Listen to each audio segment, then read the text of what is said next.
살기로 했네. 주님 뜻대로 살기로 했네. 주님 뜻대로. 마리아에게 와서 예수께서 하신 일을 본 많은 유대인이 그를 믿었으나 그 중에 어떤 자는 바리새인들에게 가서 예수께서 하신 일을 알리니라. 이에 대제사장들과 바리새인들이 공회를 모으고 이르되, 이 사람이 많은 표적을 행하니 우리가 어떻게 하겠느냐? 만일 그를 이대로 두면 모든 사람이 그를 믿을 것이요, 그리고 로마인들이 와서 우리 땅과 민족을 빼앗아 가리라. 그 중에 한 사람 그 해 대제사장인 가야바가 그들에게 말하되, 너희가 아무것도 알지 못하는도다. 한 사람이 백성을 위하여 죽어서 온 민족이 망하지 않게 되는 것이 너희에게 유익한 줄을 생각하지 아니하는도다. 이 말은 스스로 함이 아니요 그 해 대제사장이므로 예수께서 그 민족을 위하시고 또 그 민족만 위할 뿐 아니라 흩어진 하나님의 자녀를 모아 하나가 되게 하기 위하여 죽으실 것을 미리 말함이로라. 이날부터는 그들이 예수를 죽이려고 모의하니라. 예수님께서 죽은 나사로를 살리신 것을 보고 많은 사람들이 예수님을 믿게 된 건 당연한 일이었습니다. 죽은 자를 살리신 그 같은 놀라운 일을 보고도 주님을 믿지 않는 게 어쩌면 훨씬 더 어려운 일이었겠죠. 그런데 오늘 본문에서 이 대제사장들과 바리새인들은 그처럼 어려운 일을 해내게 되는데요. 죽은 나사로가 살아난 건 이들에게 예수님을 믿을 이유도, 또 하나님께 영광을 돌리거나 함께 기뻐할 일도 아니었습니다. 오히려 걱정해야 할 일이자 막아야 할 일이었죠. 그래서 이들은 최고 의결기구인 사내들인 공의회를 소집하게 되는데요. 오늘 본문 47절부터 48절까지의 말씀입니다.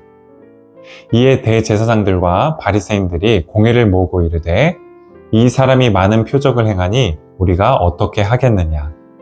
만일 그를 이대로 두면 모든 사람이 그를 믿을 것이요, 그리고 로마인들이 와서 우리 땅과 민족을 빼앗아 가리라 하니. 유대 당국자들은 예수님을 그대로 둘지 말지를 놓고 논의하게 됩니다. 가만히 두면 주님의 말씀을 듣고 주님께서 행하시는 표적을 본 많은 사람들이 주님을 따르게 될 것이었죠. 하지만 그러면 사회 정치적인 혼란이 벌어질 가능성이 높았습니다. 예수님 앞서서 소위 말하는 메시아 운동이 일어나서 당시 팔레스타인을 지배하고 있었던 로마에 저항하는 일들이 벌어졌는데요. 그 바람에 많은 사람들이 죽임을 당했기 때문입니다. 그 몇 가지가 사도행전 5장에 기록되어 있는데요. 사도행전 5장 36절부터 37절까지의 말씀입니다. 이전에 드다가 일어나 스스로 선전하매 사람이 약 400명이나 따르더니 그가 죽임을 당하매 따르던 모든 사람들이 흩어져 없어졌고, 그 후에 호적할 때에 갈릴리의 유다가 일어나 백성을 꿰어 따르게 하다가 그도 망한즉 따르던 모든 사람이 흩어졌느니라. 드다와 갈릴리 유다, 이 둘은 당시 사람들에게 이스라엘을 구원할 메시아로 여겨졌던 인물입니다. 유대 역사가 요세푸스에 따르면 드다는 자신을 출애굽 당시 가나안 정복 전쟁을 이끌었던 여호수아처럼 여겼습니다. 여호수아가 그랬던 것처럼 자신이 요단강을 가를 수 있다고 말하면서 백성들을 모으게 되는데요.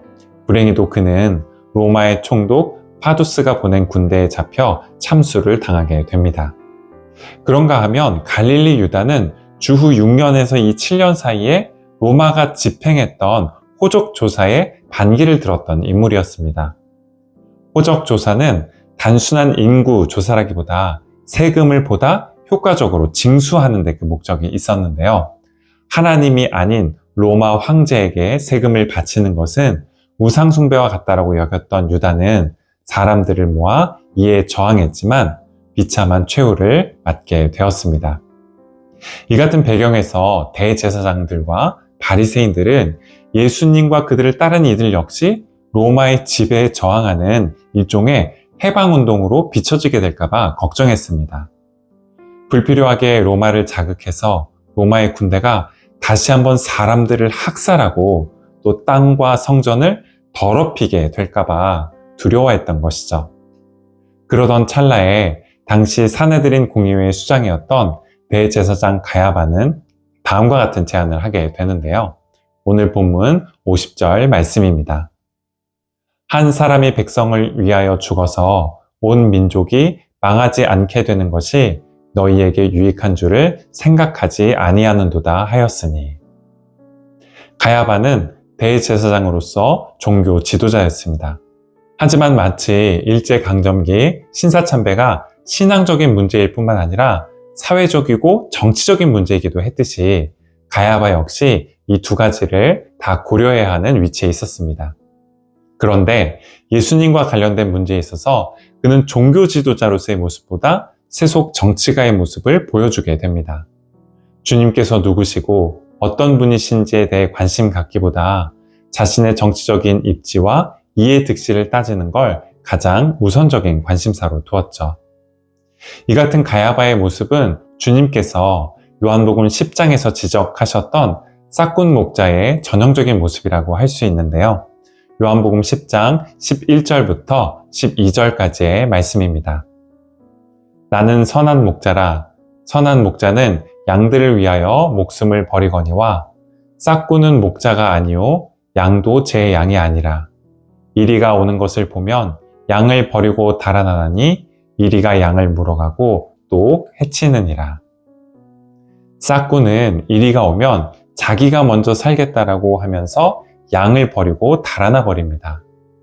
양 한두 마리쯤 이리에게 희생되어도 아무 상관하지 않습니다. 상관하지 않는 정도가 아니라 오늘 본문 50절에서 가야바가 말했듯이 이 한 사람을 적극적으로 희생시키고 희생양으로 삼는데 더 큰 관심을 갖습니다. 하지만 선한 목자는 정반대의 선택을 하게 됩니다.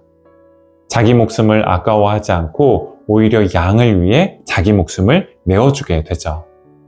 주님께서 죽은 나사로를 살리신 사건이 이에 대한 극적인 한 예라고 볼 수 있는데요. 주님은 죽은 나사로를 살리셨지만 이로 인해 주님께서 결정적으로 죽임을 당하는 위기에 처하게 되십니다. 대제사장 가야바와 사내들인이 나서서 주님을 죽일 구실과 방법을 적극적으로 찾아 나서게 되었기 때문이죠. 이로 인해 요한복음에서 예수님의 공생의 기간 중에 사역은 오늘 본문이 속해 있는 11장으로 거의 마무리되다시피 하는데요. 요한복음 12장에서는 마리아가 예수님의 발에 향유를 부어서 예수님의 죽음을 준비하게 되고, 이어지는 13장에서는 예수님께서 제자들의 발을 씻기며 제자들과 헤어질 준비를 하시게 됩니다. 나사로가 얻은 생명, 또 죄와 사망의 권세 아래 있는 우리 모두가 얻은 생명은 선한 목자이신 주님께서 기꺼이 우리에게 내어주시기로 선택한 바로 그 생명인 것이죠. 마지막으로 박노해 시인의 선한 영향력이 있으니 라는 시를 나누고 설교를 마치려고 하는데요. 이런 시입니다. 자신 안에 자리한 악의 능력을 끊임없이 상기시키는 자가 있다. 자신 안에 커오는 선의 능력을 쉼없이 고무시키는 자가 있다. 그는 어느 쪽인가? 나는 어느 쪽인가? 악은 선을 삼켜야만 연명할 수 있으니, 선은 악에 맞서야만 커나갈 수 있으니, 그러니 선한이여, 악에게 자신을 내어주지 마라. 위선을 떨치고 선함을 지켜라. 진실로 선한 사람은 나쁜 사회에서도 자기 영혼을 잃지 않고 좋은 삶을 사는 사람.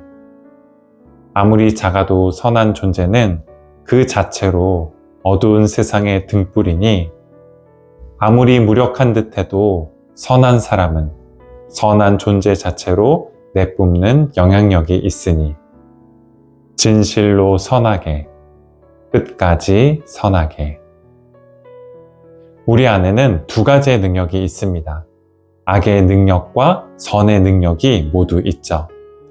가야바와 같이 자기 이익을 따지며 자기 살 길을 찾는 데 바쁜 싹군이 될 수 있는 능력과 예수님처럼 선한 목자가 될 수 있는 능력 모두가 다 우리 안에 있습니다.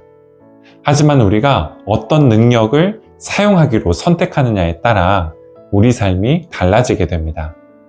악의 능력을 선택하면 선을 다 집어삼킬 만큼 악이 우리 안에서 커져가게 됩니다. 반대로 악에 맞서서 선의 능력을 선택하게 되면 우리의 안과 밖에서 그 선의 영향력이 더욱 커져가게 되죠.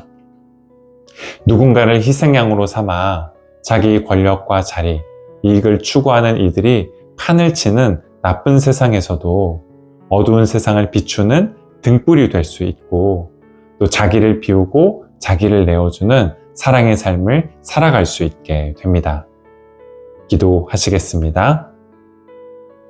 주님, 자기 자리를 지키기 위해 계속 거짓말을 만들어내고 자기 이익을 지키기 위해 다른 사람들을 희생시키는 것을 아무렇지 않게 여기는 나쁜 사회에서 살아가는 저희들을 긍휼히 여겨주시기를 간구합니다. 느린 것처럼 보이고 그 열매가 잘 눈에 띄지 않더라도 선을 선택할 수 있게 하시고, 여리고 아무 힘이 없는 것처럼 보여도 선을 선택할 수 있는 저희가 되게 하옵소서. 선한 목자이신 주님처럼 저희 또한 진실로 선하고 끝까지 선하게 하셔서 주님께서 저희에게 주님의 생명을 아낌없이 내어주셨던 것 같이 저희 역시 저희 안에 있는 선한 영향력을 저희의 가정과 직장, 교회와 사회로 흘려보낼 수 있게 하옵소서. 예수 그리스도의 이름으로 기도드립니다. 아멘.